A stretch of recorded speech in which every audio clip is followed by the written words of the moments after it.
Hey everybody, it's Daniel. Welcome back to my sofa in beautiful Barcelona. Today we are going to talk about AHÍ. AHÍ is a few different things in Spanish, and it's interesting because usually this doesn't happen in Spanish at all. The spelling tells you exactly what the pronunciation is, and there's not a lot of confusion like in English where we have words like ate as in I ate a pizza, and eight as in the number eight. In English, this happens all the time where those two words, eight and eight, sound exactly the same, but the spelling and the meaning is completely different. In Spanish, it does not happen very much. So today I wanted to talk about ay, which can be an exclamation. It can be also ay, the existential verb, when you want to talk about something existing or being there. And it can also be an adverb talking about a location of something. So, let's go.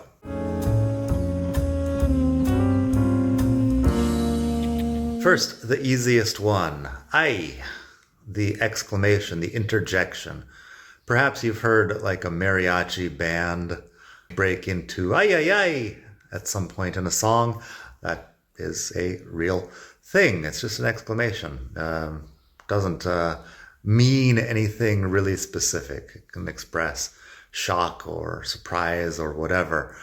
But yeah, it's just the exclamation. So I've got two examples. I've got ay, que calor, which is it's so hot. Wow, it's so hot. Ay, que calor. I'm just expressing that I'm not super happy about the heat.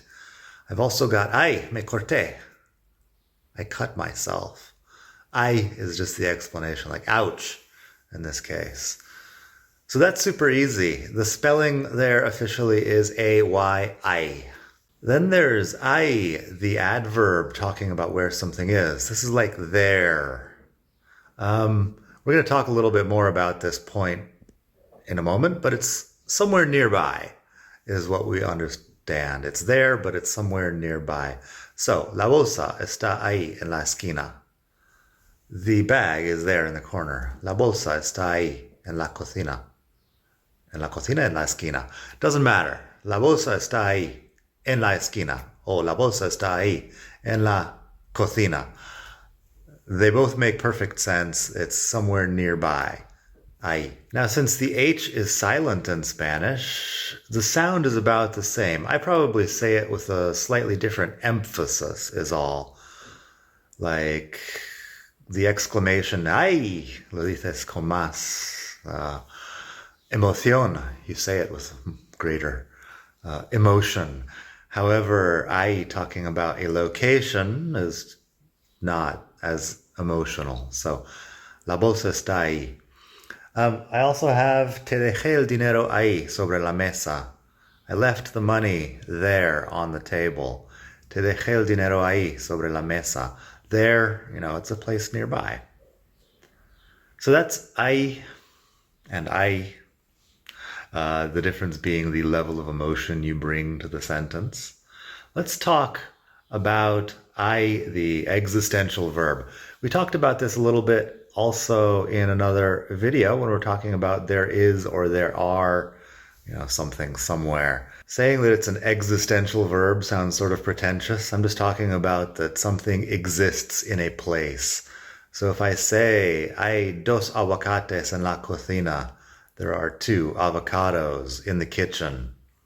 If I say, hay tres chicas en el autobús, there are three girls on the bus.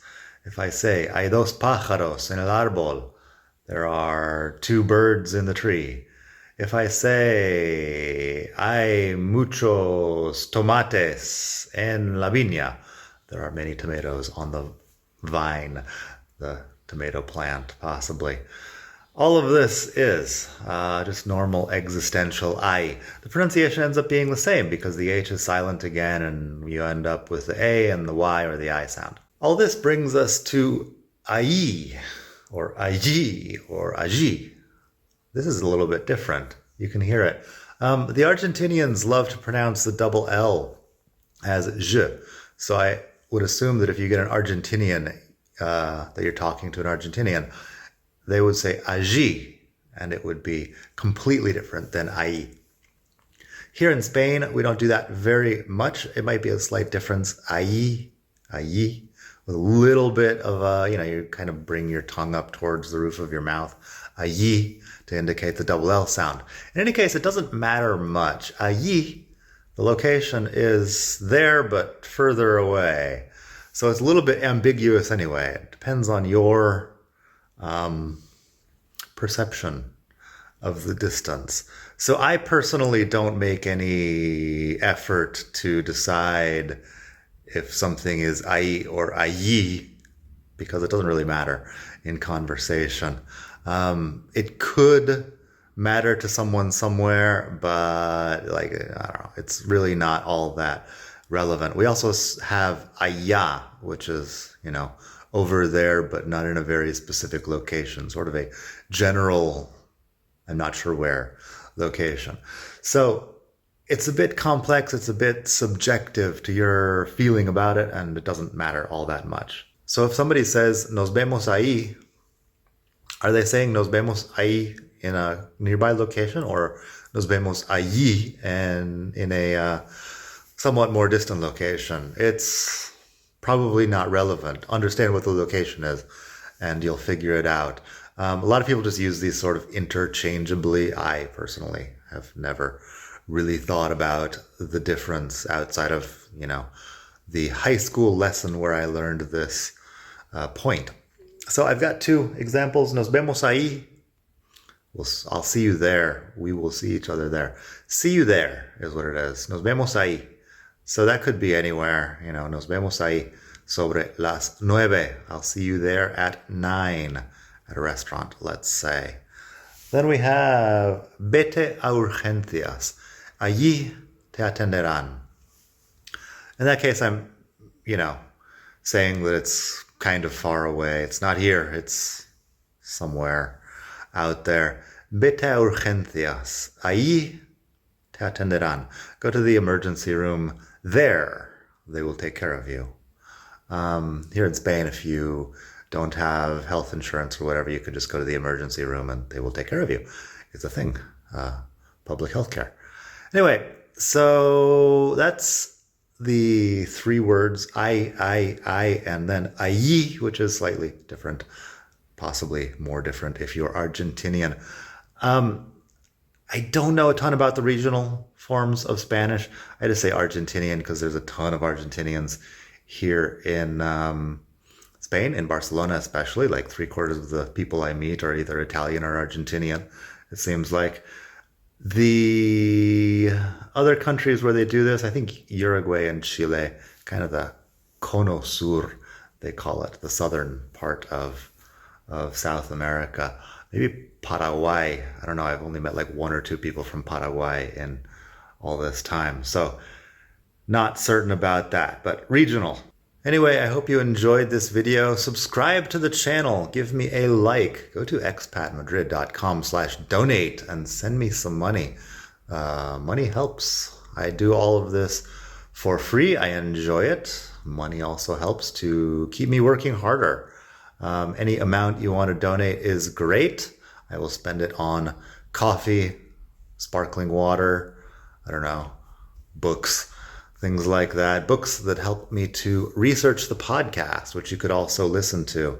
The podcast is called Spain to Go, which is a very generic name. I know, Spain to Go. I couldn't come up with anything better.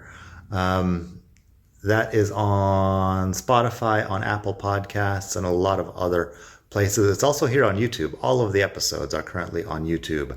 Spain to Go. I think there's 68 episodes or something like that. So you can listen to the podcast. You could buy my books, but you probably don't need them. If you are listening to me in English, you already speak English, and my books tend to be teaching English to Spanish speakers. So you can buy my books if you want. Go to Amazon and look for my name, Daniel Welsh. You'll find a lot of stuff. Your Spanish-speaking friends might appreciate some books about learning English. I don't know your Spanish-speaking friends. Anyway, I hope you have a great day, and leave me a comment letting me know what you want to hear in the future, and we'll be back soon with more Spanish. Bye.